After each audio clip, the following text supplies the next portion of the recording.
வணக்கம். நான் உங்கள் அன்பான சயின்டிஃபிக் வேதிக் அஸ்ட்ராலஜர் அஸ்ட்ரோரஞ்சி பேசுகிறேன். நல்லது நினைப்போம், நல்லதே நடக்கும். இந்த வீடியோவில் நம்ம என்ன பார்க்க போறோம்னா, சிம்ம ராசிக்காரர்களுக்கு 2026 பிப்ரவரி மாதம் எத்தகைய ஒரு மாதமாக பலாபலன்கள் நிறைந்த ஒரு மாதமாக இருக்க போகுதுங்கிறது பார்க்க போகிறோம். அறிவியல் சார்ந்த முறையில் எந்த விதத்திலும் மிகைப்படுத்தாமல் சயின்டிஃபிக் வேதிக் அஸ்ட்ராலஜி முறையில் பரிகாரங்கள் அது மாதிரி மூட நம்பிக்கைக்குள்ள போகாமல் உள்ளது உள்ளவாறு நம்ம பார்க்க போகிறோம். இப்போ பாருங்க, ஆண்டு கிரகமாகிய குரு 11ஆம் இடத்திலே சிம்மராசிக்காரர்களுக்கு நீடித்திருக்கிறார் பிப்ரவரி மாதம் முழுவதும். அஸ்தம சனி போய்கொண்டிருக்கிறது சிம்மராசிக்காரர்கள் பிப்ரவரி மாதம் முழுவதும் அந்த பாதிப்பு இருக்க தான் போகுது. அதே சமயத்தில் 7ஆம் இடத்துல ராகும் ராசிக்குள்ள கேதுவும் நீடித்திருக்கிறார். சரி, இப்போ மாத கிரகமாச்சு எப்படி இருக்குன்னு பார்த்தீங்கன்னா, ராஜயோகாதிபதி 6ஆம் இடத்துல வலுக்குது, நல்ல விஷயம். அதே சமயத்தில் சுக்கிரன், புதன், சூரியன் எல்லாமே 6ஆம் இடத்தில் ஒரு பிப்ரவரி முதல் வாரம் வரைக்கும் இருக்காங்க. பிப்ரவரி 2வது வாரத்திலிருந்து பார்த்தீங்கன்னா படிப்படியாக 6லேருந்து 7ஆம் இடத்துக்கு புதன், சுக்கிரன், சூரியன், செவ்வாய் எல்லாமே ராகுவோட சேர்ந்து குருவின் பார்வை பெறுகிறார். ஸோ இதனால என்ன ஆகுதுன்னா, இதுவரை கொஞ்சம் சில விஷயங்கள்லாம் சுமாராக போய் கொண்டு நிறையா டிராவலிங் கொடுத்து கொண்டு இருக்கக்கூடிய அந்த சிம்மராசிக்காரர்களுக்கு கொஞ்சம் சில இவ்வளோ தூரம் நீங்கள் போட்ட எஃபோர்ட்டுக்கு சில பாசிட்டிவான சில விஷயங்கள், ஒரு ஒப்பந்தம், ஒரு கான்ட்ராக்ட், ஒரு சேல்ஸ், ஒரு ப்ரொமோஷன், ஒரு நல்ல சேஞ்சு, ஒரு இம்ப்ரூவ்மெண்ட், அது மாதிரி விஷயங்கள் கிடைக்கக்கூடிய ஒரு அற்புதமான மாதம். குறிப்பாக பிப்ரவரி செகண்ட் வீக்கிலிருந்து 2026 செகண்ட் வீக்கிலிருந்து பிப்ரவரி மாதம் 2வது வாரத்திலிருந்து நல்ல ஒரு அமைப்புகள் காட்டுதுங்க. ஸோ இதில் பார்த்தீங்கன்னா, உங்களுடைய தொழில் முனைவோர், மார்க்கெட்டிங் லைனில் இருக்கிறவங்க, வேலைக்கு போயிட்டுருக்கிறவங்க, வேலைக்கு ட்ரை பண்ணிகிட்டு இருக்கிறவங்க, அவங்களுக்கு எல்லாமே பார்த்தீங்கன்னா கொஞ்சம் நல்ல டக்குன்னு சில ஆப்பர்ச்சுனிட்டி உங்களை தேடி வரக்கூடிய அமைப்பு, சில வாய்ப்புகள் எதை நீங்கள் எதை நோக்கி நீங்கள் மைண்டு செலுத்தி நீங்கள் முயற்சிகள் செய்து கொண்டு இருந்தீர்களோ அதே அமைப்புகள் உங்களை தேடி வரக்கூடிய அமைப்புகள் உண்டு. அதை நீங்கள் கரெக்டாக யூஸ் பண்ணிக்கணும்.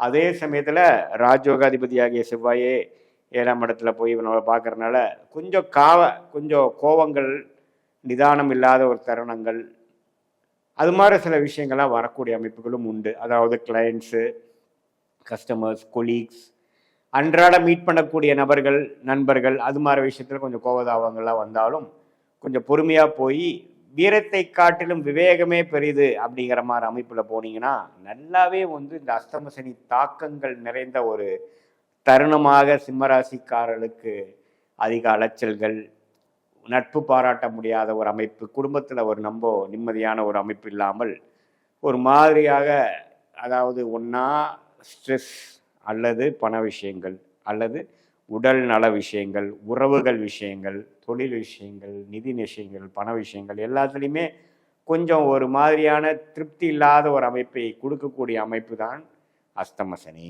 இதில் பெரிய முயற்சிகள், ஒரு பெரிய ரிஸ்க்கு, பெரிய முதலீடு அதெல்லாம் பண்ணக்கூடாது. பேசிக்கலாக நம்ம பண்ண வேண்டிய விஷயத்தை கொஞ்சம் அப்படியே சிரத்தையாக டியூ டெலிஜென்ஸோடு நம்ம செய்யும் பொழுது ஓரளவுக்கு பிரச்சனை இல்லாமல் வந்துடலாம். இந்த அஸ்தம சனி நடக்கும் பொழுது பெரிய ஒரு முயற்சிகள், புதுசாக ஒரு இனோவேட்டிவாக பண்ணுறதெல்லாம் பண்ணிங்கன்னா தவறாக போவதற்கோ அல்லது அதில் வரக்கூடிய லாபங்கள் வருவதற்கு ரொம்ப டைம் ஆகுது அப்படிங்கிற மாதிரி விஷயங்கள்லாம் கொடுத்துரும்.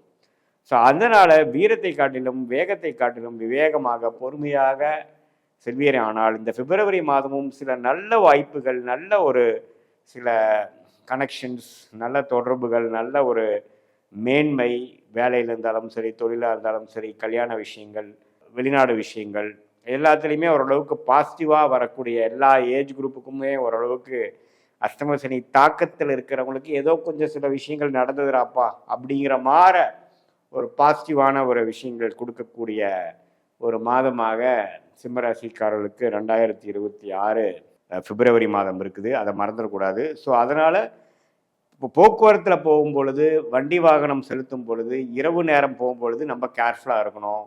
ஏதோ ஒரு நினச்சிட்டு போய் நம்ம மறந்துடக்கூடாது. சிரத்தை இல்லாமல் செயல்பட முடியாது. பேச்சு விஷயத்தில் கவனமாக இருக்கணும்.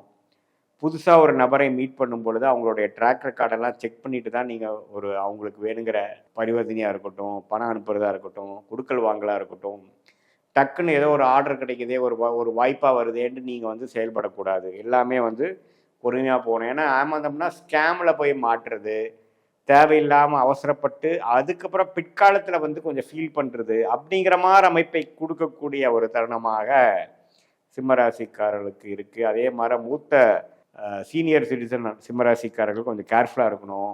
பாத்ரூம் அது மாதிரி விஷயத்துலாம் போகும்பொழுது ஏதோ நினச்சிட்டு போகக்கூடாது. கீழே தண்ணி இருக்கா இல்லையான்னு பார்க்கணும். திடீர்னு உங்களை ஏமாறக்கூடிய ஒரு நீங்கள் எதிர்பார்க்காத டைமில் ஏதோ ஒன்று வலிக்கட்டு விழுகிறது, காலில் அடிபடுறது, அது மாதிரி விஷயங்கள்லாம் நடக்கக்கூடியனால நம்மவே கவனமாக பொறுமையாக நம்ம மன உளைச்சல் இல்லாமல் கொஞ்சம் பொறுமையாக தியானம் பண்ணி கொஞ்சம் மெடிடேஷனோட கொஞ்சம் தெளிவோடு இருக்கும் பொழுது வரக்கூடிய ஆபத்துலேருந்து நம்ம தப்பிச்சிக்கக்கூடிய அமைப்புகள் கொடுக்குதுங்க. ஸோ எப்பவுமே மைண்டு கிளியராக வச்சுக்கணும். லேசினஸும் இதே சில காலேஜ் படிக்கிறவங்க இளைய தருணங்கள்லாம் பார்த்தீங்கன்னா கொஞ்சம் கெட்ட விஷயத்துக்குள்ளே போகிறது, தேவையில்லாத சகவாசங்கள், தேவையில்லாத பழக்க வழக்கங்களை கற்றுக்கொள்வது, இது மாதிரி ஒரு தருணத்தை கொடுக்கக்கூடிய ஒரு அமைப்பும் இந்த அஷ்டமசனி சிம்மராசி இளைஞர்களுக்கு கொடுக்கக்கூடிய அமைப்பு இருப்பதனால கொஞ்சம் கவனமாக இருக்கணும். அவங்கள பெற்றோர்கள்லாம் கொஞ்சம் பார்த்துக்கணும், கொஞ்சம் சப்போர்ட் பண்ணணும், கொஞ்சம் கேர்ஃபுல்லாக அவங்கள மானிட்டர் பண்ணணும்.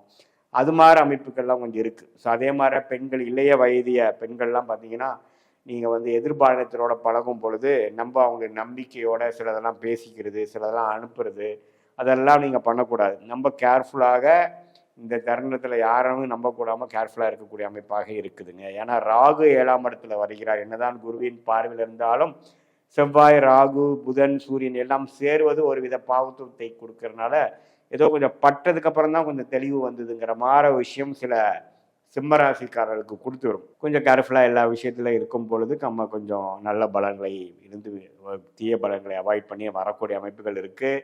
இது பொதுவான ஒரு கோச்சார அமைப்பு பலன்களை ஒழிய உங்களுடைய பிறந்த தேதி, பிறந்த நேரம், பிறந்த ஊரை வைத்து வரக்கூடிய அந்த ஜாதகத்தை வைத்து நம்ம பார்க்கும் பொழுது தசாபுக்திகள் என்ன போய்கொண்டு இருக்கிறது, நீங்கள் என்ன லக்னத்தில் பிறந்தீங்க, சிம்ம ராசியில் பிறந்திருந்தாலும் என்ன லக்னம், சிம்ம லக்னமா, வேற என்ன லக்னம், அந்த லக்னாதிபதி எப்படி இருக்கிறார், என்ன தசாபுக்திகள் போய் கொண்டு இருக்கிறது, யோகமான தசைகளா, நான் சொன்ன இந்த பலன்கள் வந்து இன்னும் கொஞ்சம் சற்று பிரச்சனைக்குரியதாக கொஞ்சம் கூடுதலாக இருக்குமா அல்லது கம்மியாக குறையுமா அப்படிங்கிறதெல்லாம் நம்ம வந்து உங்கள் தசாபுக்திகளை வைத்து பார்க்கும் பொழுது உண்மையுமே துல்லியமான பலன்கள் அடுத்த வரக்கூடிய ஷார்ட் டேர்ம், அடுத்த 2-3 மந்த்ஸ் எப்படி இருக்க போகுது, அடுத்த ஒரு 1 இயர் 2 இயர் மீடியம் டேர்ம் எப்படி இருக்க போகுது, லாங் டேர்ம் நம்மளுடைய வாழ்க்கை பயணம் எப்படி போக போகுது, எது மாதிரி திருப்பங்கள் நிறைந்ததாக இருக்கிறது, எந்த நேரத்தில் எது மாதிரி திருப்பங்கள் எதிர்பார்க்கலாம், எது மாதிரி டைரக்ஷனை நம்ம வாழ்க்கை போகுது, நம்மளுடைய பிராப்தமான தொழில் என்ன, நம்மளுடைய யோகமான துறை என்ன, எந்த படிப்பு நமக்கு நல்லா வரும், எந்த கிரகம் நமக்கு நல்லா இருக்குது அப்படிங்கிற மாதிரி விஷயங்களை